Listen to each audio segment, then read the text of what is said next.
बिस्मिल्लाहिर्रहमानिर्रहीम अस्सलाम वालेकुम। फाइनेंशियल मैथमेटिक्स में हम लोगों ने सिंपल एंड कंपाउंड इंटरेस्ट से रेलिवेंट जो बेसिक कॉन्सेप्ट्स थे वो स्टडी कर लिए थे, और उसके साथ साथ हम लोगों ने अपनी बुक में से first 50 simple interest and first 50 compound interest के क्वेश्चन भी सॉल्व कर लिए। आज हम लोग चलेंगे कुछ न्यू कॉन्सेप्ट्स को सीखने की तरफ, कुछ न्यू फार्मूलाज को देखेंगे और उनसे रेलिवेंट आगे क्वेश्चन भी स्टार्ट हो जाएंगे, और फिर हम इस काबिल होंगे कि उन क्वेश्चंस को सॉल्व कर सकें। अब आप लोगों ने सबसे पहले जो कॉन्सेप्ट्स देखे सिंपल एंड कंपाउंड इंटरेस्ट के, जो फार्मूलाज वगैरह वगैरह पढ़े हुए थे, उसमें हमारी अजम्पशन ये होती है कि प्रेजेंट वैल्यू कम होती है और फ्यूचर की वैल्यू ज्यादा होती है, और हम लोगों ने उस कम वैल्यू से ज्यादा वैल्यू की तरफ जाना होता है। मैं आपसे ये बात कर रहा हूं कि हमारे पास जब हम लोग लोन लेते हैं, लोन हम लेते हैं 1 लाख रुपए का, लेकिन अगर मैं उसको 2 साल के बाद जाके रिटर्न करना चाहूं तो क्या मैं 1 लाख रुपए दूंगा? क्या मैं 1 लाख से कम अमाउंट दूंगा? 1 लाख से हमेशा ज्यादा अमाउंट पे करूंगा। तो हमारे पास principal amount is less than future value होती है। इसी तरह से अगर मैं आज इन्वेस्टमेंट कर रहा हूं 1 लाख रुपए की, क्या मैं इसलिए कर रहा हूं कि आफ्टर 2 और 3 इयर्स इन फ्यूचर मुझे 1 लाख से कम अमाउंट मिले, ज्यादा अमाउंट मिले? तो हम लोगों ने अब तक जितना भी फाइनेंस पढ़ा था उसमें हमारी यही अजम्पशन थी कि future value always greater than principal amount. All right, यही वजह है कि जब हम लोग कम अमाउंट से ज्यादा अमाउंट की तरफ जाते हैं तो हम लोग प्लस के साइन का फार्मूला यूज करते हैं। तो फिर अगर हम लोग बात करें कि हम लोग अगर सिंपल इंटरेस्ट में मौजूद हैं, तो सिंपल इंटरेस्ट में हम लोग क्या फार्मूला यूज किया करते थे फ्यूचर वैल्यू के लिए? Simple interest and compound interest. जब हमारी ये अजम्पशन होती थी तो हम लोग फार्मूला क्या यूज किया करते थे इसके लिए कि S is equal to P into 1 plus R T. All right, अब देखिए किसी चीज में कुछ ऐड करेंगे तो वो ज्यादा बनेगी, इसलिए प्लस का साइन यूज कर लेते थे हम लोग। इसी तरह से अगर आप लोग यहां पर देखें, कंपाउंड इंटरेस्ट में हम लोग फ्यूचर वैल्यू का क्या फार्मूला यूज करते हैं?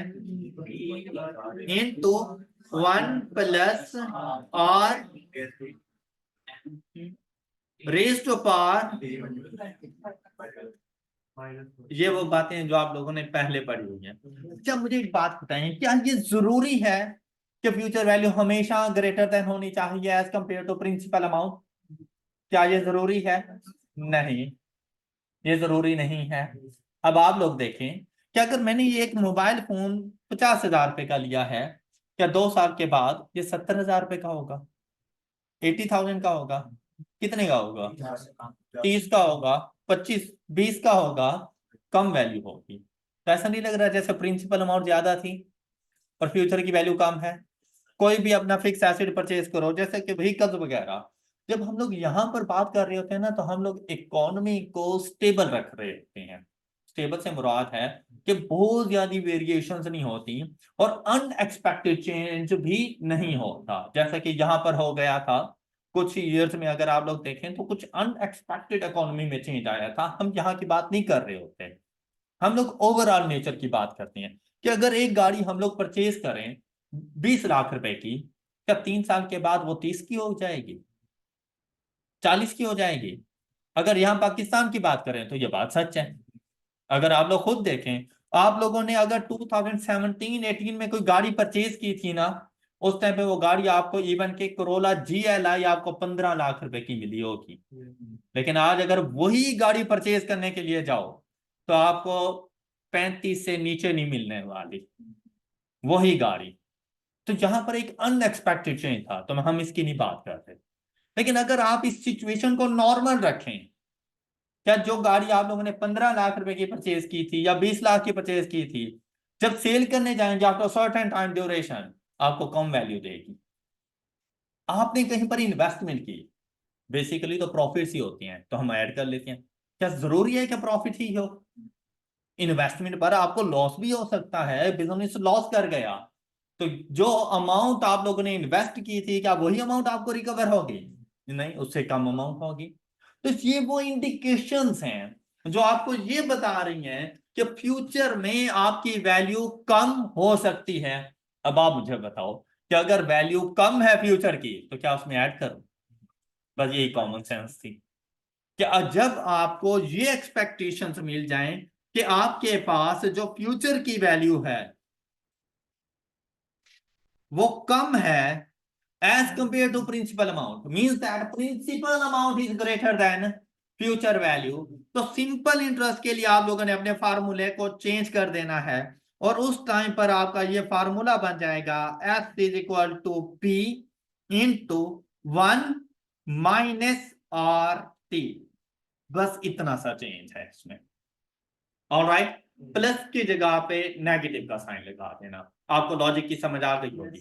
अब ये फार्मूला हर जगह पे नहीं यूज होगा, जहां पर फ्यूचर की वैल्यू कम होगी वहां पर यूज होना है। मतलब बहुत कम ऐसी सिचुएशन है जहां जहां हम लोग इस फार्मूले को यूज करेंगे, लेकिन ऐसे क्वेश्चन जरूर आ जाते हैं। इसी तरह से अगर वहां पे रेट कंपाउंडिंग के हवाले से हो तब फ्यूचर वैल्यू का क्या फार्मूला बन जाएगा? Into 1 minus raise to power. अच्छा बेटा, फार्मूले के स्ट्रक्चर को ना चेंज करना, कि फार्मूला इधर उधर नहीं करना। अब चाहे प्रेजेंट वैल्यू मिसिंग हो, फ्यूचर वैल्यू मिसिंग हो, रेट ऑफ इंटरेस्ट मिसिंग हो, टाइम ड्यूरेशन मिसिंग हो, फार्मूला सेम रखना और सिर्फ जाके उस मिसिंग वैल्यू का एक्सपुट कर देना, तो आपको आपका रिक्वायर्ड आंसर मिल जाना है। बात क्लियर हो गई? और इसके अलावा कोई और फार्मूले याद रखने की जरूरत भी नहीं है आप लोगों को। डन। नेक्स्ट चलते हैं हम लोग। अब यहां पर अगर आप लोग देखें, हमारे पास ना दो किस्म की कैलकुलेशंस आई। एक कैलकुलेशन कि हम लोग प्रिंसिपल अमाउंट से फ्यूचर की वैल्यू फाइंड किया करते थे, और दूसरी हम लोग फ्यूचर वैल्यू से प्रिंसिपल अमाउंट फाइंड करते थे। ये दोनों सिचुएशन हमारे पास पॉसिबल होती थी कि प्रिंसिपल से फ्यूचर फाइंड करो या फ्यूचर से प्रिंसिपल वैल्यू फाइंड करो।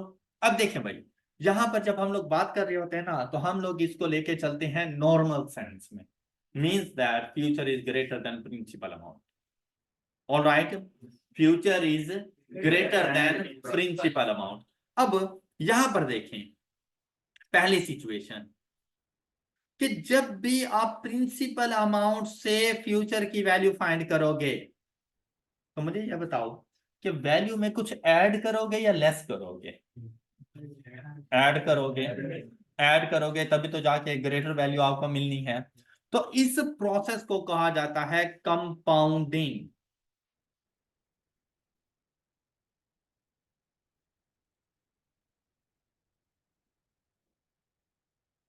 इस प्रोसेस को क्या कहा जाता है? कंपाउंडिंग।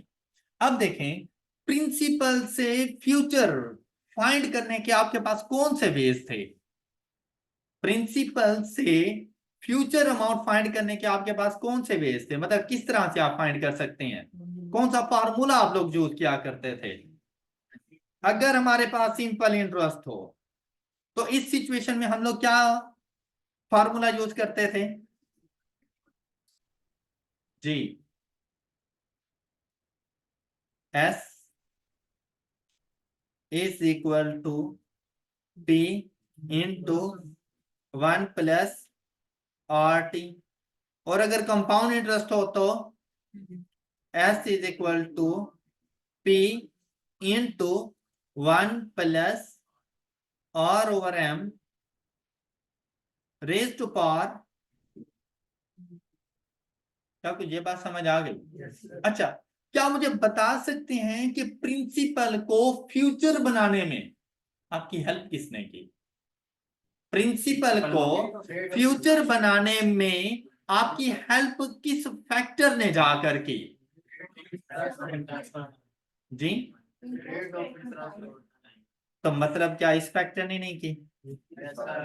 प्रिंसिपल को देखिए, पी को एस बनाने में पी की हेल्प इस फैक्टर ने की, इस पूरे फैक्टर ने जाकर की।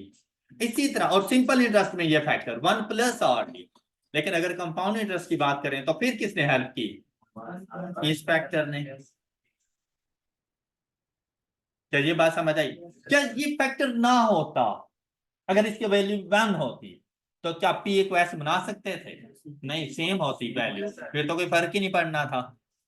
वो कब होता है? जब टाइम 0 हो जाए या रेट ऑफ इंटरेस्ट 0 हो जाए। जब टाइम 0 हो या रेट ऑफ इंटरेस्ट 0 हो, तब इस पूरे फैक्टर की वैल्यू 1 होती है। फिर प्रिंसिपल और फ्यूचर वैल्यू में कोई फर्क नहीं होता। क्या आपको मेरी ये बात समझ आ गई? अच्छा, अब देखें बेटा, ये वो फैक्टर है जिसे हम लोग बेसिकली कंपाउंडिंग फैक्टर कहते हैं।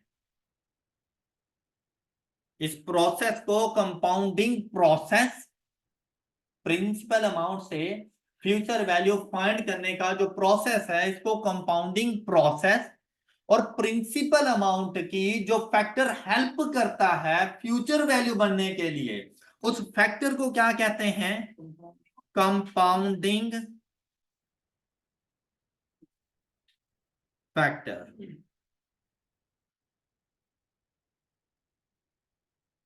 क्या कहलाएगा? अब सिंपल इंटरेस्ट में कंपाउंडिंग फैक्टर कौन सा होता है? 1+r। और कंपाउंड इंटरेस्ट में कंपाउंडिंग फैक्टर कौन सा होता है? 1+r/m whole raise to power t into n। ये बात क्लियर हो गई? अच्छा, अब मेरी बात सुने। अगर मैं आपसे ये कहूं कि आपके पास प्रिंसिपल अमाउंट है 1000, प्रिंसिपल अमाउंट है, और इससे आप लोगों ने फ्यूचर की कोई वैल्यू फाइंड करनी है, तो लाजिम बात है ग्रेटर वैल्यू फाइंड करनी होगी आप लोगों ने, ऐसे ही है ना? तो क्या ग्रेटर वैल्यू फाइंड करने के लिए 1 से स्मॉलर नंबर के साथ मल्टीप्लाई करवा सकते हैं? 1 से smaller means that 0 point something. Suppose अगर मैं 0.7 से मल्टीप्लाई कराऊं तो 1000 से ग्रेटर वैल्यू जाएगी? नहीं, 700 बनेगा ये तो। अच्छा, अगर मैं इसको मल्टीप्लाइड बाय 1 कर दूं तो सेम रहेगा। तो ग्रेटर वैल्यू फाइंड करने के लिए ये जरूरी है कि compounding factor always greater then. अब अगर आप इसको 1.1 से भी मल्टीप्लाई कर दोगे ना, तो ये किसने ग्रेटर वैल्यू दे देंगे। 1.5 से कर लो। अब अच्छा, 1 से ग्रेटर से ये मुरानी 1 पॉइंट, वो 2 भी हो सकता है, 3 भी हो सकता है, 4 भी हो सकता है, लेकिन 1 से ग्रेटर हो। 1 से ग्रेटर चाहे 1.05 भी क्यों ना हो, है तो 1 से ग्रेटर वैल्यू चेंज कर देगा। 1 नहीं होना चाहिए, क्योंकि 1 हुआ तो वैल्यू में फर्क नहीं आएगा, और 1 से स्मॉलर हुआ तो कम वैल्यू दे देगा। ऑल राइट, तो ये रूल है कि compounding factor always greater then 1। अच्छा, आप ना अपने कैलकुलेटर पे ये सिंपल इंटरेस्ट वाला कंपाउंडिंग फैक्टर उठाओ, अपनी मर्जी का रेट, अपनी मर्जी का टाइम लिखो, और उससे पूछो उसकी वैल्यू क्या है। मतलब मर्जी के रेट कोई भी सपोज कर लो, टाइम ड्यूरेशन 2, 3, 4, 5 कुछ भी सपोज करके देख लो, और देखो आपके पास कंपाउंडिंग फैक्टर की वैल्यू क्या आती है। इसी तरह कंपाउंड इंटरेस्ट के फैक्टर में भी पुट करके देख सकते हो। चेक करें जरा अपनी तरफ से, कोई भी एग्जांपल ले लें।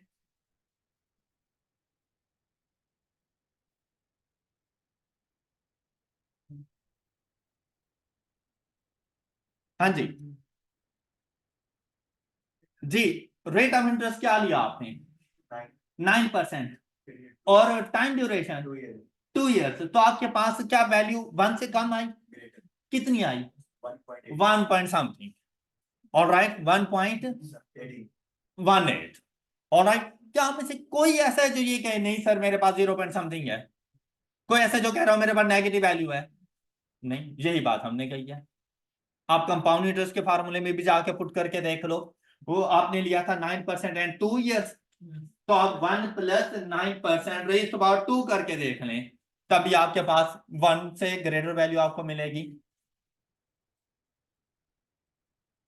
ऑल राइट, बात क्लियर हो गई सब बच्चों को?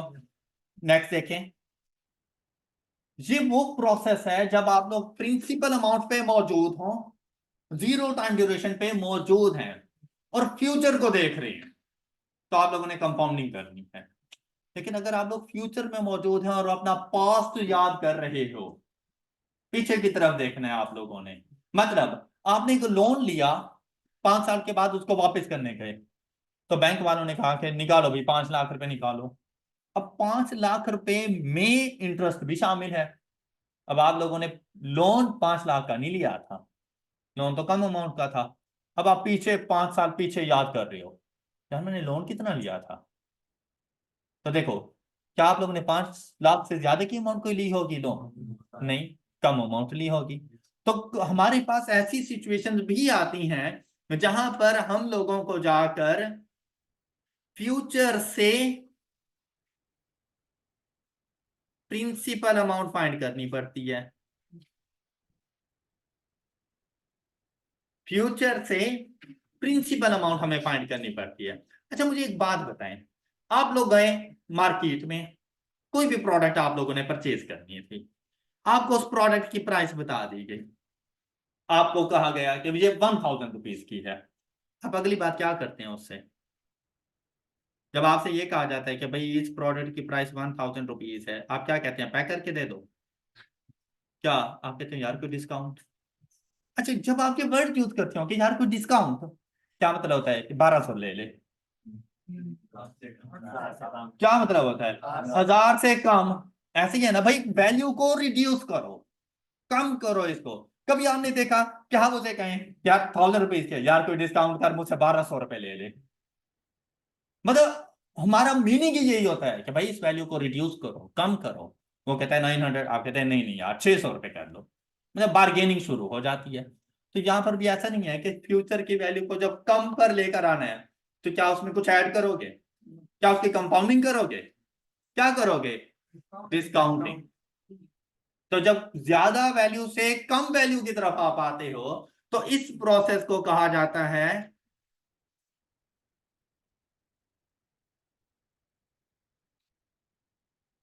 Discounting process. ये इस तरह से एरो बना लेना कि फ्यूचर से प्रिंसिपल अमाउंट की तरफ आए तो डिस्काउंटिंग प्रोसेस स्टार्ट हो गया। अच्छा अब हम लोग जरा याद करते हैं कि हम फार्मूलाज क्या यूज किया करते थे प्रिंसिपल अमाउंट को फाइंड करने के लिए। देखें कौन कौन सा इंटरेस्ट हम लोगों ने पढ़ा हुआ है? Simple interest and compound interest.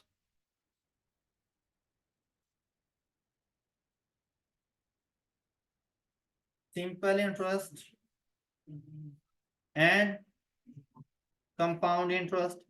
अच्छा सिंपल इंटरेस्ट में प्रिंसिपल अमाउंट फाइंड करने का फार्मूला हमारे पास क्या होता था? सिंपल इंटरेस्ट में प्रिंसिपल अमाउंट को फाइंड करने का हमारे पास फार्मूला क्या होता था? P इज इक्वल टू मतलब फ्यूचर की वैल्यू के साथ कुछ ऐसा करो कि ये प्रिंसिपल की अमाउंट बन जाए। तो अब देखो आप चेंज फ्यूचर की वैल्यू में आना है। ऊपर देखे ना, तो प्रिंसिपल अमाउंट की हम हेल्प करते थे और फ्यूचर की वैल्यू बनती थी। जहां पर फ्यूचर की वैल्यू की हेल्प करनी है ताकि प्रिंसिपल की अमाउंट बन सके, तो यहां पर हम लोग फार्मूला क्या यूज किया करते थे? P is equal to S into 1 plus. अब देखो जहां तो कोई फर्क नहीं महसूस होता, सिर्फ क्या था? पावर में नेगेटिव में थी, बस इतना सा फर्क था। इसी तरह कंपाउंड इंटरेस्ट में भी बिल्कुल ऐसे ही।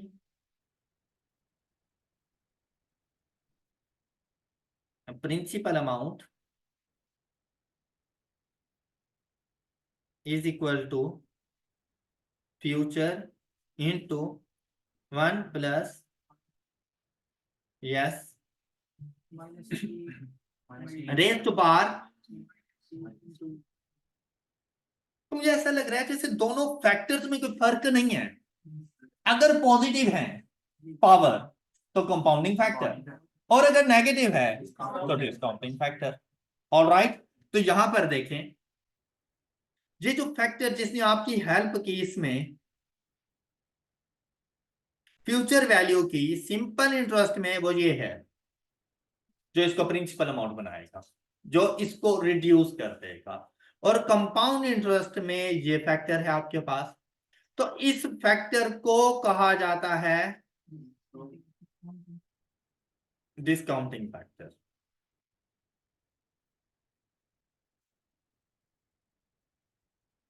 Discounting factor. अच्छा क्या आप बता सकते हैं कि इसकी वैल्यू ऑलवेज लेस देन, ये ना तो 1 हो सकती है ना 1 से ग्रेटर, ये हमेशा 1 से कम। और 1 से कम से हमारा नेगेटिव नहीं है, मतलब इन बिटवीन 0 एंड 1। ऑलराइट, 0 भी नहीं 1 भी नहीं, in between 0 and 1। All right, अब ये आ जाएगा ना 0.7 तो 1700 हो जाएगा। ये आ जाएगा ना 0.8 तो 1800 हो जाएगा। ये आ जाएगा 0.3 तो 1300 हो जाएगा। क्लियर? अपनी मर्जी का कोई भी रेट और टाइम लो और इन फैक्टर्स में पुट करके देखो क्या आपके पास वैल्यूज क्या आ रही हैं। वेरीफाई करें कि discounting factor is less then 1। जल्दी से बताएं बेटा, शाबाश। आई होप कि ये कॉन्सेप्ट आप लोगों को समझ आ गए होंगे और आपके पास जैसे ही आपने चेक किया डिस्काउंटिंग फैक्टर की वैल्यू लेस देन 1 मिली। अच्छा, अब देखिए ये वो कॉन्सेप्ट्स हैं जो आपसे एमसीक्यूज में पूछे जा सकते हैं, थ्योरेटिकली आपसे पूछे जा सकते हैं। फैक्टर पूछा जा सकता है कौन सा होगा, सिंपल इंटरेस्ट में कौन सा होगा, कंपाउंड इंटरेस्ट में कौन सा होगा, उनकी वैल्यू क्या होगी, आप लोग सिंपली उसे बता सकते हैं। अच्छा, कभी कभी ऐसा होता है कि देखो यार, अगर मैंने आपसे फ्यूचर वैल्यू पूछनी है तो मुझे चाहिए मैं आपको प्रिंसिपल अमाउंट बताऊं। मैंने आपसे प्रिंसिपल अमाउंट पूछनी है, मुझे चाहिए मैं आपका फ्यूचर वैल्यू बताऊं। नहीं बताता कभी। और कहता है कि बताओ at a rate of 5% for 3 years हमारे पास फ्यूचर की वैल्यू क्या होगी। अच्छा, जब ऑप्शन में जाते हैं ना तो ऑप्शन में उसने प्रिंसिपल को एक्स कंसीडर किया हुआ होता है, भैया आप भी एक्स कंसीडर कर देना।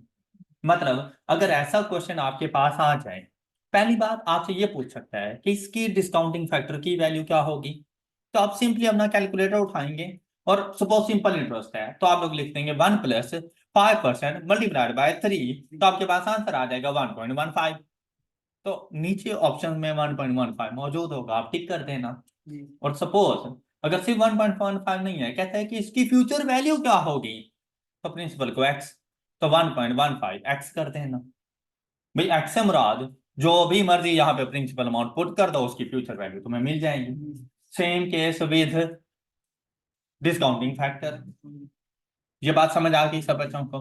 नेक्स्ट चलते हैं हम लोग, बेटा रेट की डिफरेंट टाइप्स को आज हम लोग डिस्कस करेंगे। Types of interest rate.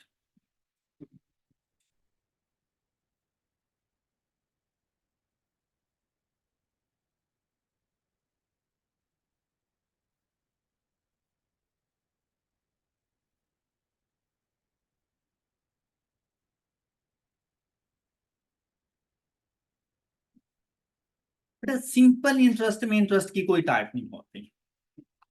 Simple interest में रेट ऑफ इंटरेस्ट की कोई टाइप नहीं होती। लेकिन एक बात हमेशा याद रखना कि रेट ऑफ इंटरेस्ट जिस टाइम ड्यूरेशन का होगा, टाइम उसी में होना चाहिए। क्या मतलब इस चीज का? कि अगर मैं आपसे बात करूं ना कि rate of interest per annum है, एनुअल बेसिस पर है, तो multiplied by time in years होना चाहिए। ऑलराइट, ये बात समझ आई कि if rate of interest is per annum the time is in years. Alright, चाहे सिंपल इंटरेस्ट है चाहे कंपाउंड इंटरेस्ट। अगर आपसे कहते कि रेट ऑफ इंटरेस्ट इज पर सेमी एनुअल, तो टाइम इन ईयर्स नहीं होना चाहिए, तो टाइम इन सेमी एनुअल होना चाहिए। रेट ऑफ इंटरेस्ट पर क्वार्टर, मैं पर क्वार्टर की बात कर रहा हूं, मैं कंपाउंडिंग क्वार्टरली की नहीं बात कर रहा। कि अगर रेट ऑफ इंटरेस्ट एक क्वार्टर का बता रहा है तो टाइम इन क्वार्टर्स हो। Rate of interest in months है तो टाइम इन मंथ्स हो। Rate of interest per day है तो टाइम इन डेज। मींस दोनों में सिमिट्री होनी चाहिए, यकसानियत होनी चाहिए, एक जैसा हो। देखिए भाई, आप लोग अपना कंपैरिजन सेकंड क्लास के लड़के के साथ नहीं कर सकते। क्या कर सकते हो? क्यों? सिमिट्री नहीं है। भाई सेकंड क्लास का स्टूडेंट सेकंड क्लास के स्टूडेंट से कंपैरिजन करें, आप अपना कंपैरिजन अपने क्लास फेलोज के साथ करें, तब कंपैरिजन बनेगा। तो बस आपने ये बात याद रखनी है कि टाइम और rate of interest in same level हो। जिस अब यहां पर रेट ऑफ इंटरेस्ट को ना चेंज करो, टाइम को चेंज किया करो। वैसे हम लोग रेट को भी चेंज कर सकते हैं, लेकिन आपने क्या करना है, टाइम को चेंज किया करो। अच्छा, अब इस चीज के लिए हम लोग यहां पे चलेंगे और ये आगे चल के कुछ ऐसे क्वेश्चन आ जाएंगे जहां पर ये बात और ज्यादा अच्छे तरीके से आपको समझ आ जाएगी। लेकिन अभी तक भी कोई मुश्किल बात नहीं थी कि अगर rate of interest per month है तो multiplied by time in years नहीं लेना, अब इन मंथ ले लेना है, या फिर उस पर मंथ को ईयर्स में कन्वर्ट कर लेना रेट को, फिर multiplied by time in years कर लेना। या तो रेट को टाइम के मुताबिक कन्वर्ट करो या टाइम को रेट के मुताबिक कन्वर्ट, कोई एक काम जरूर करना, जो आपको इजी लगे वही कर लेना। क्लियर? अच्छा, अब यहां पे देखें, जो हम लोग टाइप्स ऑफ इंटरेस्ट रेट पढ़ने के लिए जा रहे हैं ना, इसका ताल्लुक हमारे कंपाउंड इंटरेस्ट के साथ है, सिंपल इंटरेस्ट से नहीं है। इसका ताल्लुक कंपाउंड है। यहां पर हमारे पास एक फर्स्ट टाइप आती है नॉमिनल रेट ऑफ इंटरेस्ट।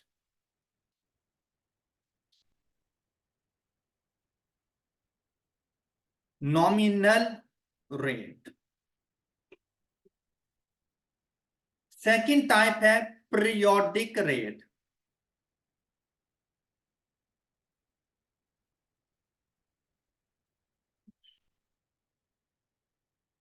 और थर्ड टाइप है इफेक्टिव रेट।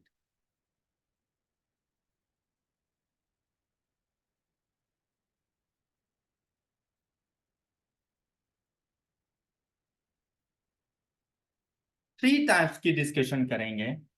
एक और है इक्विवेलेंट रेट, वो हम लोग नेक्स्ट चैप्टर में देखेंगे, फाइनेंस के ही अगले चैप्टर में जब हम लोग एन्युइटीज को डिस्कस कर रहे होंगे ना, इक्विवेलेंट रेट की डिस्कशन हम उस टाइम पे करेंगे। अभी के लिए हम इन तीन को लेके चलते हैं। First one is nominal rate, second one is periodic rate and the third one is effective rate. कि जो हमारे पास नॉमिनल रेट है ना, इसको डिनोट किया जाता है स्मॉल आर से या फिर स्मॉल आई से। बेटा, जो क्वेश्चन में आप लोगों को कंपाउंड इंटरेस्ट के, पहले ही मैंने कह दिया कि ये टाइप्स कंपाउंड इंटरेस्ट से रेलिवेंट हैं। कंपाउंड इंटरेस्ट के क्वेश्चन में आप लोगों ने देखा कि आपको rate of interest per annum बताया जाता था, ऐसे ही था ना, विद डिफरेंट कंपाउंडिंग। कभी कंपाउंडिंग एनुअली, कभी सेमी एनुअली, कभी क्वार्टरली, कभी मंथली, कभी क्या कभी क्या, ऐसे ही था ना। उसी को नॉमिनल रेट ऑफ इंटरेस्ट कहते हैं। पर अब तक अपने क्वेश्चंस में आप लोगों ने जो रेट ऑफ इंटरेस्ट पढ़ा है ना, वो नॉमिनल रेट ऑफ इंटरेस्ट है। Nominal rate of interest basically पर एनम कंपाउंडिंग, ये मैंने डैश लगा दिया, मींस दैट एनी कंपाउंडिंग होगा पर एनम, लेकिन कंपाउंडिंग कुछ भी हो सकती है। अब यहां पे compounding annually, semi annually, quarterly, monthly, daily, कुछ भी आ सकता है, लेकिन हो पर एनम। तो ऐसे रेट ऑफ इंटरेस्ट को हम कौन सा रेट ऑफ इंटरेस्ट कहते हैं? Nominal rate of interest. Alright. अच्छा, साथ साथ ना हम कुछ एग्जांपल्स भी करते जाएंगे इसके। जैसे कि फर्स्ट, मैं यहां पर आपसे कह दूं कि भाई 12% per annum compounding annually nominal rate of interest है। इसी तरह से मैं सेकेंड एग्जांपल यहां पे ले लूं, 12% per annum compounding semi annually. मैं न्यूमेरिकली तो इसको सेम रखूंगा, क्योंकि मैंने आपको ना इसी से, एक तो डिफरेंट टाइप्स आ जाएंगी हमारे पास, दूसरा इनमें डिफरेंस का आपको पता चल जाएगा, और इसी से अच्छा खासा हम लोग कॉन्सेप्ट्स गेन कर लेंगे। Then 12% per annum compounding quarterly, sorry ये थर्ड था हमारे पास,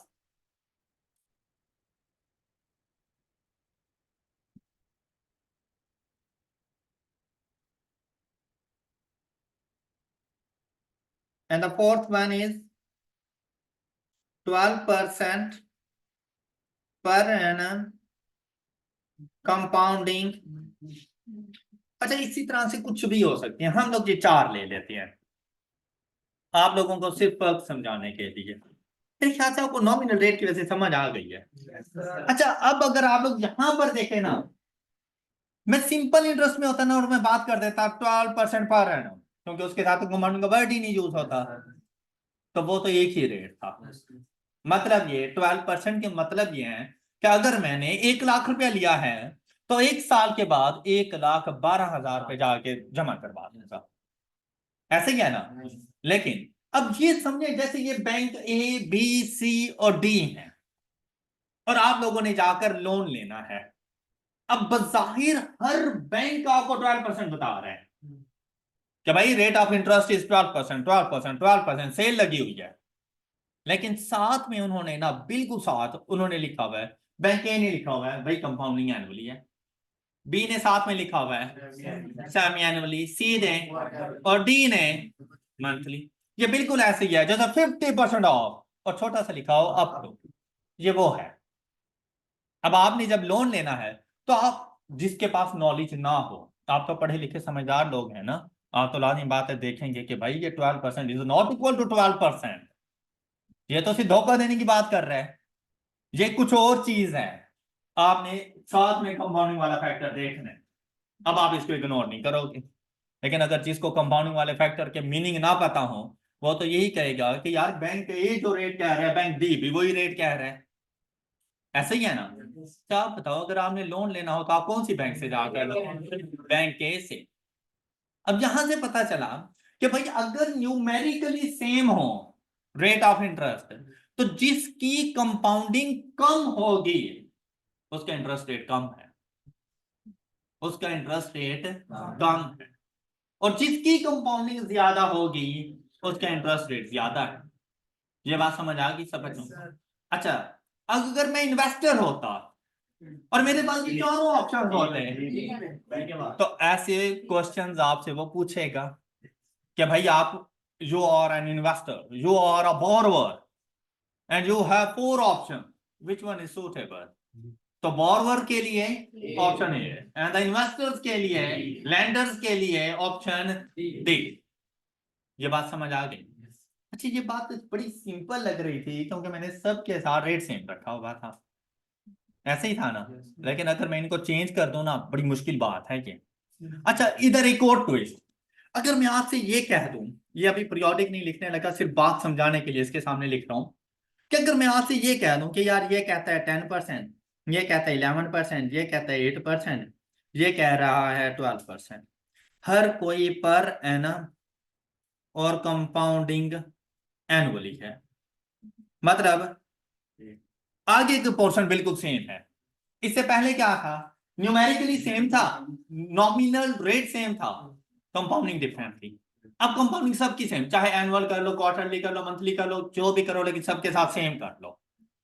लेकिन न्यूमेरिकली ये रेट डिफरेंट है। अब किसके पास जाओगे? अब अगर आप लोगों ने लोन लेना होगा तो लोन लेने के लिए बैंक सी के पास जाओगे, और जब आप लोगों ने इन्वेस्टमेंट करनी होगी, लैंडर होंगे, तो बैंक डी के पास जाओगे। न्यूमेरिकली पता चल गया, बात समझ आ गई? लेकिन अगर हम इसको चेंज कर लें कि भाई ये मेरे पास पर एनम, ये कंपाउंडिंग क्वार्टरली है, ये कंपाउंडिंग डेली है, ये कंपाउंडिंग सेमी एनुअल है, अब आप ऐसे डिसीजन नहीं ले सकते। अब आप सिर्फ वैल्यू, अभी देखो कोई कैलकुलेशन नहीं करते थे, सिर्फ रेट ऑफ इंटरेस्ट या कंपाउंडिंग देखकर आप डिसीजन ले लेते थे। अब ये डिसीजन नहीं ले सकते, अब आपने तुक्के नहीं लगाने यहां पर। अब अक्सर ऐसा होगा कि जो ऑप्शंस आपको गिवन होंगे उनमें एक एक तो नॉमिनल रेट डिफरेंट डिफरेंट होंगे, दूसरा उनकी कंपाउंडिंग भी डिफरेंट डिफरेंट होगी। तो आपने ये ग्रेटर स्मॉलर नहीं देखना कि भाई 8% है तो 8% वाले के ऊपर, और हो सकता है यार वो कंपाउंडिंग डेली है तो वो आपके कंपाउंडिंग एनुअली से कई गुना ज्यादा हो जाना है, तो आपको ये बात देखनी पड़ेगी। तो इसके लिए हमेशा याद रखना, जो आपने डिसीजन लेना है on the basis of rate of interest, वो हमेशा इफेक्टिव रेट के ऊपर लेना, नॉमिनल रेट के ऊपर डिसीजन मेकिंग नहीं करनी। Alright, on the basis of effective rate of interest आपने बताना है विच वन इज सूटेबल। ऑलराइट, अच्छा मैं यहां पर ये नहीं कह सकता कि smaller is suitable and the greater is not, वो डिपेंड करता है कि मैं बोरोवर हूं या लैंडर हूं। तो वो सिचुएशन उसके मुताबिक जाएगी। भाई मैं चीज को सेल कर रहा हूं या मैं परचेज कर रहा हूं, क्योंकि अगर मैं परचेज कर रहा हूं तो मैं सस्ती वाली लूंगा, और अगर मैं सेल कर रहा हूं तो जो महंगे रेट देगा मैं उसको जाके सेल करूंगा। तो ये आपकी डिसीजन चेंज होते हैं हु यू आर, तो उसके मुताबिक जाके देखना होता है, तो वो आपको क्वेश्चन है बताना। आई होप कि आपको यहां तक की सारी बात समझ आ चुकी है। अब देखो पीरियोडिक रेट क्या होता है हमारे पास। अभी तक आप लोगों ने देखा जो भी रेट ऑफ इंटरेस्ट था वो था पर एनम, मतलब पूरे साल के लिए था। हाँ, उसमें नंबर ऑफ कंपाउंडिंग मतलब इंटरेस्ट की कैलकुलेशन वो किसी में 2 टाइम्स थी, किसी में 4 टाइम्स थी, किसी में 12 टाइम्स थी, किसी में 1 टाइम थी। वो डिपेंड करता है उसकी कंपाउंडिंग के ऊपर। अब हम लोगों ने क्या करना है, हमने फाइंड करना है पीरियोडिक रेट। जो पीरियोडिक रेट हमारे पास होता है ना बेटा, ये होता है, नेम से जाहिर है, पीरियड रेट, पर पीरियड रेट। और वो जो पीरियड होता है ना, वो जरूरी नहीं है 1 साल हो, वो लेस देन अ ईयर भी हो सकता है। वो पीरियड एक सेमी एनुअल भी हो सकता है। वो पीरियड एक क्वार्टर भी एक टाइम पीरियड है आपके पास। एक मंथ वो भी आपके पास एक टाइम पीरियड है। हम लोग यहां पर ये कहते हैं कि भाई अगर साल का 12% है तो एक महीने का क्या होगा, एक क्वार्टर का क्या होगा, एक सेमी एनुअल का इंटरेस्ट रेट क्या होगा, उसे पर पीरियड रेट कहते हैं।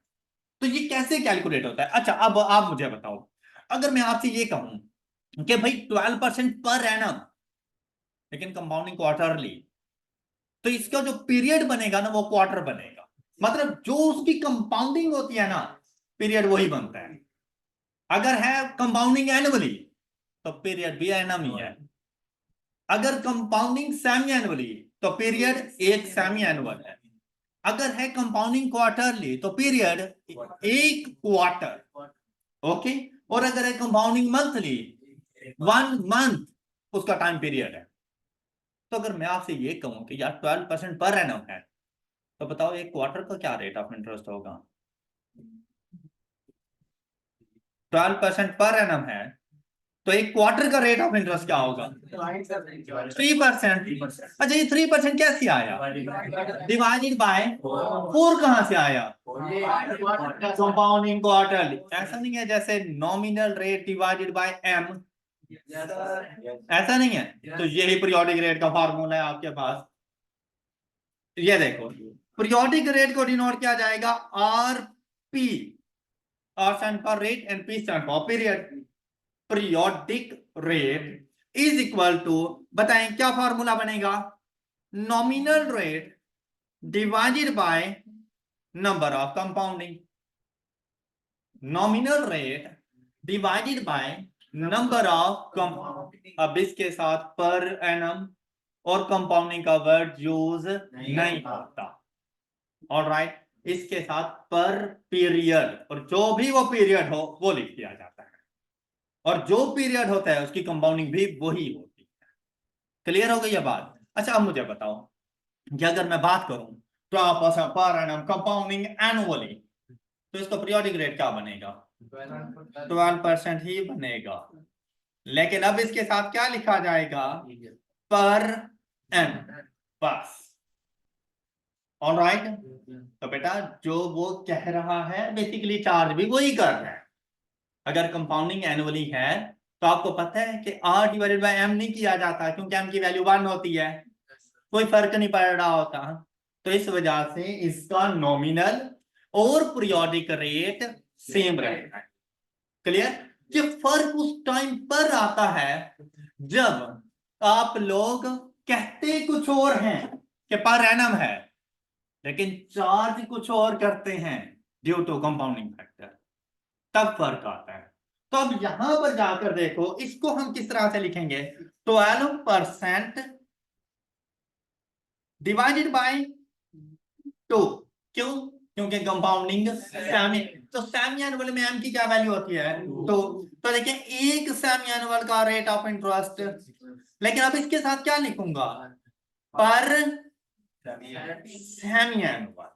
अब इसके साथ पर एनम नहीं लिखूंगा कि भाई अगर साल का 12% है तो 6 महीने का 6।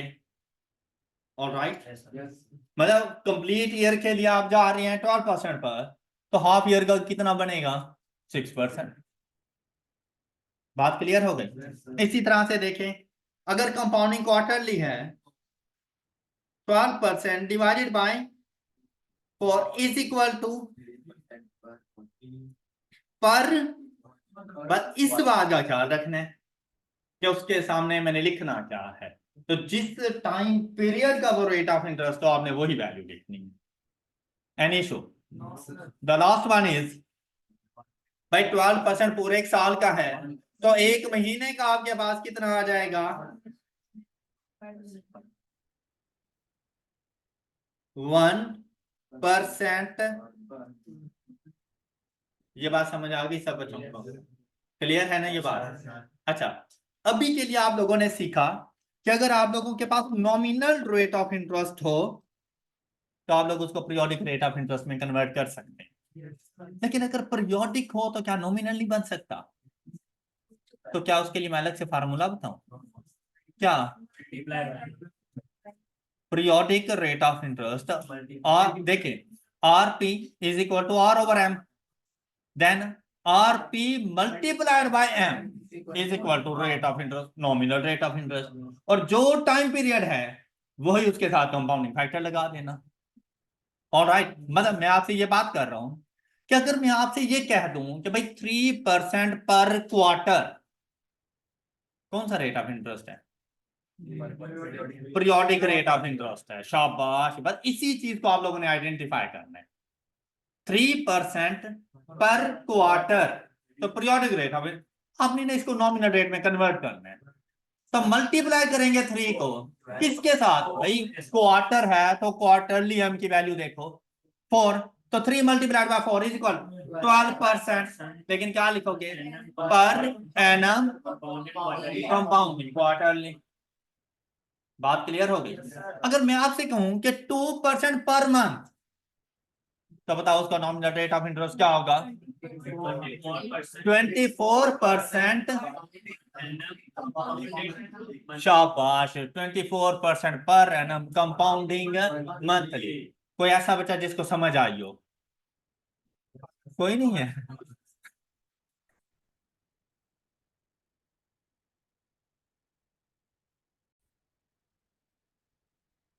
आप लोगों ने अगर ऐसी कोई बात क्वेश्चंस में आ जाए, आपने नॉमिनल रेट को ही प्रेफर करना है। अब थोड़ा सा मैं आपको जरा लेके चलूं फार्मूलाज की तरफ कंपाउंड इंटरेस्ट के। तो ये देखें, आप यहां पे कर रहे थे R over M. R over M क्या है? Periodic rate of interest. तो ऐसा नहीं है जैसे ये फार्मूला आपके पास बन जाएगा कि S is equal to P into 1 plus R P raise to power, कर सकते हो कोई फर्क नहीं है, लेकिन अगर पीरियोडिक रेट गिवन हो तो फिर ये बात याद रखना कि अगर पीरियोडिक रेट है तो वो कभी भी डिवाइडेड बाय एम नहीं होता, क्योंकि वो डिवाइडेड बाय एम होने के बाद एक आंसर आपके पास आ रहा होता है।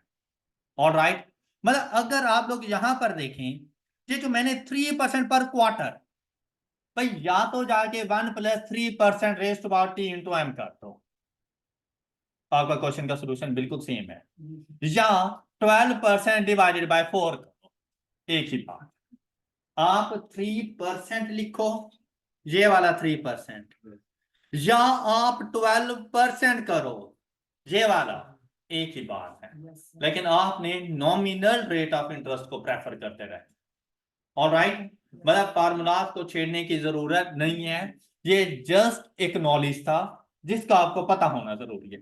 अच्छा, यहां पर आपको एक मजे की बात बताता चलूं कि सपोज मैं इधर टी, मेरे पास है 3 साल, 3 इयर्स। जब मेरे पास rate of interest compounding quarterly आता है, तो यहां पर देखो आर ओवर एम में मैं कौन सा रेट ऑफ इंटरेस्ट रखता हूं? पर क्वार्टर। कंपाउंडिंग क्वार्टरली है, अगर आर ओवर एम करूं तो पर क्वार्टर रेट आएगा ना, तो टाइम इन क्वार्टर्स, तो टाइम इन, यही तो वजह है कि मैं 3 नहीं लिखता, 3 मल्टीप्लाइड बाय 4 कि मैं ये देखता हूं कि 3 सालों में कितने क्वार्टर्स बनेंगे। तो मैं कहता हूं कि एक साल में अगर 4 क्वार्टर हैं तो 3 में कितने हैं, तो पावर 12 चली जाती है। ऑलराइट, यही बात मैंने कुछ देर पहले आपसे कही थी कि रेट और टाइम सिमिट्री में होने चाहिए। ये टी इंटू एम बेसिकली इसीलिए किया जाता है क्योंकि रेट पीरियोडिक रेट आ रहा होता है, तो टाइम इन पीरियड चला जाता है कि भाई इतने ईयर्स के अंदर कितने क्वार्टर्स, मंथ्स या सेमी एनुअल हमारे पास होते हैं। ऑलराइट, अब जब सेमी एनुअल होता है तो 3 इंटू 2 6। तो अगर भाई एक साल में 2 सेमी एनुअल हैं तो 3 सालों में कितने हैं, 6। 3 इंटू 2। ऑलराइट, और जो रेट आ रहा होता है वो जब 12% डिवाइडेड बाय 2 करते हैं तो बेसिकली 6% पर सेमी एनुअल होता है, इसीलिए तो टी मल्टीप्लाइड बाय 2 किया जाता है। बात क्लियर हो गई सब बच्चों को? आपने इन तमाम चीजों को बिल्कुल इसी तरह कॉन्सेप्ट से लेके चलना है, फिर आपके पास मुश्किल से मुश्किल क्वेश्चन भी आ गया ना, आपने इजीली उसको हैंडल कर लेना है, आपको मसला नहीं होना उन चीजों के ऊपर। देखिए भाई, इन चीजों को रट्टा लगाने की ऐसा जरूरत नहीं है, या आप ऐसे लेके चलें जैसे जिंदगी भर का साथ है आपके इसके साथ। ओके, और अब हर हाल में आपने इसके साथ जिंदगी गुजारनी है। क्लियर? बात करेंगे इफेक्टिव रेट। इफेक्टिव रेट अगर क्वेश्चन में आपसे कहे कि भाई आपके पास 12% per annum compounding quarterly monthly semi annual ये रेट ऑफ इंटरेस्ट है नॉमिनल, मुझे बताओ इसका इफेक्टिव रेट क्या होगा, तो जाके यूज कर लेना। अदरवाइज इसको क्वेश्चन में कहीं पर भी यूज करने की जरूरत नहीं। ओके, अब इसका मतलब क्या है, हम इसको क्यों फाइंड करते हैं।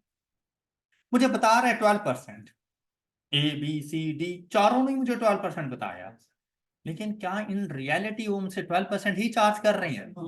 बस यही देखना है कि भाई बता 12% रहा है, लेकिन इन रियल पर एनम एक साल का रेट ऑफ इंटरेस्ट चार्ज कितना कर रहा है, हमने ये चीज जाके देखनी है। उसे कहा जाता है इफेक्टिव रेट ऑफ इंटरेस्ट। जब आपके पास nominal rate of interest different हो विद डिफरेंट कंपाउंडिंग, आप कभी भी उनको कंपेयर नहीं कर सकते। जब आपके पास different nominal interest with different compounding हो, आप उनको कंपेयर नहीं कर सकते। देखिए अभी मैं 2 को 3 के साथ 4 के साथ कंपेयर कर सकता हूं क्योंकि नॉमिनल रेट सेम है। इवन के अगर कंपाउंडिंग सेम होती और रेट डिफरेंट होते तब भी मैं उसको कंपेयर कर सकता था। मैं कह रहा हूं कि अगर रेट भी डिफरेंट हो और कंपाउंडिंग भी डिफरेंट हो, कभी भी कंपेयर नहीं हो सकते, तो उसके लिए आप लोगों ने जाके फाइंड करना होता है इफेक्टिव रेट ऑफ इंटरेस्ट, और तमाम decisions on the basis of effective rate of interest ये हमें बताते हैं कि आपको बताया क्या गया था, लेकिन आपसे चार्ज पर एनम कितना किया गया है। तो इसका फार्मूला हमारे पास होता है, ऐसा क्वेश्चन आपके एमसीक्यूज में आ जाता है कि आपको नॉमिनल रेट ऑफ इंटरेस्ट बताया जाता है और आपसे कहा जाता है कि आप इसका इफेक्टिव रेट ऑफ इंटरेस्ट बताएं, या कभी कभी आपको इफेक्टिव बता देगा और आपसे कहेगा कि नॉमिनल रेट ऑफ इंटरेस्ट क्या होगा। फार्मूला सेम रखना, सिर्फ जहां पे नॉमिनल रेट ऑफ इंटरेस्ट में यूज करो वहां पे एक्सपुट कर देना, तो उसका नॉमिनल आ जाएगा आपके पास। ऑल राइट, देखो इसको डिनोट किया जाता है स्मॉल ई से, E stands for effective, इसको डिनोट किया जाएगा स्मॉल e से, is equal to 1 plus R/M raise to power m minus 1। 1 plus R/M raise to power m minus 1। T into m नहीं लिखा मैंने, सिर्फ m माइनस 1। ये जो भी आंसर आए, अब परसेंटेज का जस्ट साइन अप्लाई करने के लिए मल्टीप्लाइड बाय 100, ये सिर्फ परसेंटेज का साइन लगाने के लिए कि एंड रिजल्ट के साथ मल्टीप्लाइड बाय 100 करते हैं ना, तो आप उसके साथ परसेंटेज का साइन अप्लाई कर सकते हो। अगर ये एंड पे नहीं करोगे तो वो आंसर आएगा 0 पॉइंट समथिंग। क्लियर? वो भी डिपेंड करता है आपके ऑप्शन के ऊपर कि उसने 0 पॉइंट समथिंग लिखा है तो 100 से मल्टीप्लाई नहीं करना, अगर वो परसेंटेज में कर रहा है तो मल्टीप्लाई बाय 100 कर देना। राइट, हमेशा याद रखना कि ये जो इफेक्टिव रेट ऑफ इंटरेस्ट होता है ये हमेशा पर एनम कंपाउंडिंग एनुअली होता है, इसलिए तो इसका कंपैरिजन हो सकता है क्योंकि ये सेम कंपाउंडिंग के साथ चलता है। पर एनम कंपाउंडिंग एनुअली, तो नॉमिनल और इफेक्टिव में डिफरेंस क्या आ गया है? देखो, नॉमिनल भी पर एनम था, इफेक्टिव भी पर एनम है, nominal with different compounding and effective with compounding annually, the one and only. All right? अच्छा, अब जाके हम लोग इसको कैलकुलेट करें। मैंने आपसे क्या कहा कि इफेक्टिव रेट कौन सा होगा? पर एनम कंपाउंडिंग एनुअली। तो नॉमिनल रेट देखो पहला क्या है? पर एनम कंपाउंडिंग एनुअली। तो नॉमिनल और इफेक्टिव रेट में यहां पर कोई फर्क नहीं है, जो कह रहा है वही चार्ज कर रहा है, तो ये आपको धोखा नहीं दे रहा। ओके, ये बिल्कुल सेम सेम चल रहा है। अच्छा, अगर अब देखें कंपाउंडिंग सेमियर, अब आपको डिफरेंस का पता चलेगा। देखो भाई, यहां पर तो m की वैल्यू 1 थी, मैं यहां 1 पुट भी कर देता तो आंसर 12 ही था, नहीं फर्क पड़ना था। और जो देखो, जो चीज फाइंड करने जा रहे हैं वही चीज ही मुझे गिवन है, तो लाजिम बात है यार सेम रिजल्ट आएगा मेरे पास। लेकिन अब नेक्स्ट अगर देखें पर एनम कंपाउंडिंग सेमी एनुअल, तो जरा चेक करें, 1 + 12% divided by 2 raise to power 2 -1, तो देखो आपके पास आंसर आ रहा है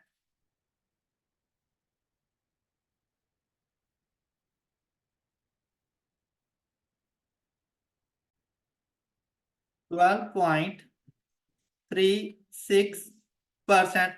अच्छा, अब इसी तरह से कंपाउंडिंग क्वार्टरली में गए, ये देखें 1 + 12% बाय, अब कंपाउंडिंग क्वार्टरली है तो m की वैल्यू 4, पावर में 4 -1 मल्टीप्लाई बाय 100 करेंगे तो 12.55। अब जब ये इफेक्टिव रेट है ना तो इसके साथ लिखने की जरूरत नहीं है, पर एनम कंपाउंडिंग एनुअली, अंडरस्टूड है कि पर एनम कंपाउंडिंग एनुअली है। अच्छा, द लास्ट वन इज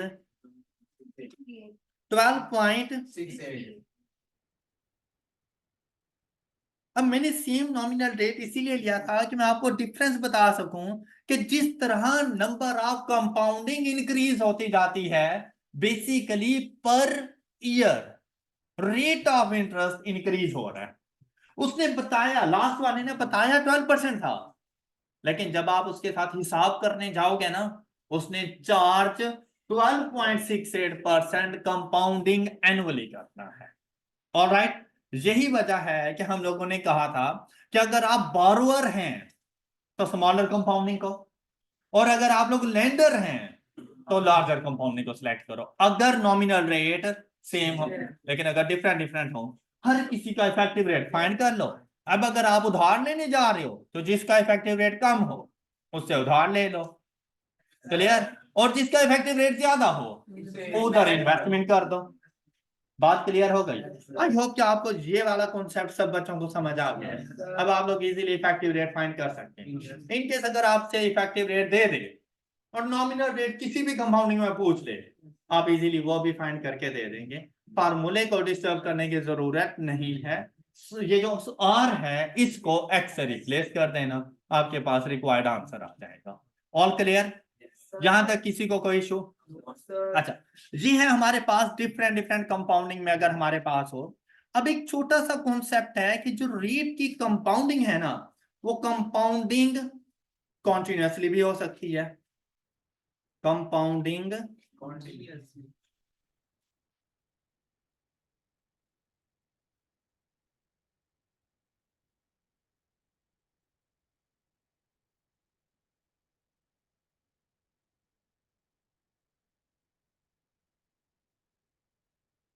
या फिर इसके लिए वर्ड यूज किया जाता है x using exponential rate of interest.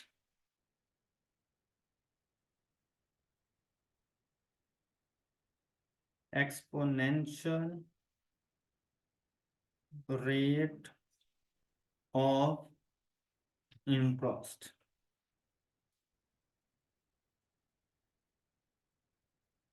जब क्वेश्चन में ऐसी बात करे तभी जाके यूज करना, अदरवाइज नहीं।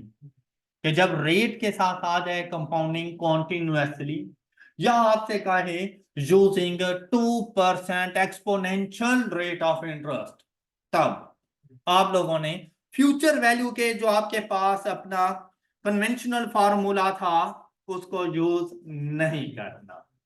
तो अब आपका फ्यूचर वैल्यू का फार्मूला चेंज हो जाएगा।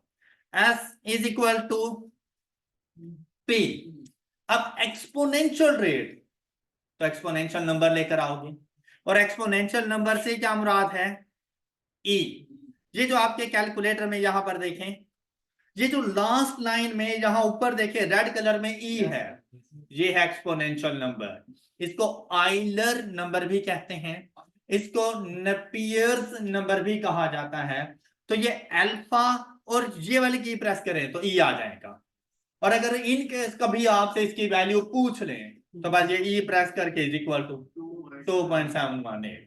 ये कांस्टेंट नंबर होता है, बिल्कुल ऐसे ही जैसे पाई की वैल्यू 22/7। ओके, तो ये आइलर नंबर, नेपियर्स नंबर या फिर एक्सपोनेंशियल नंबर, तो आपने इसको अप्लाई कर देना। ई की जगह पे आपने कैलकुलेटर पे ई ही पुट करना है। All right. और इसकी पावर में आप लोगों ने लिख देना है are multiplied by t। s is equal to p e raised to power r t। All right. कब यूज करोगे? जब कंपाउंडिंग कॉन्टिन्यूसली या एक्सपोनेंशियल रेट ऑफ इंटरेस्ट। अब मोस्टली ये होता है कि प्रेजेंट वैल्यू देके फ्यूचर पूछ लेते हैं, लेकिन फ्यूचर देके प्रेजेंट पूछ ले तो फिर फार्मूले में कोई चेंज नहीं लेकर आना, पी को एक्स पुट कर देना। आर पूछ ले तो फिर आर को एक्स पुट कर, टाइम पूछ ले तो टाइम को एक्स पुट कर लेना। क्लियर? फार्मूला यही अप्लाई करना। बात क्लियर हो गई सब बच्चों को? That's all for today. अपना बहुत सा ख्याल रखिएगा, नेक्स्ट लेक्चर में मिलेंगे। अल्लाह हाफिज़।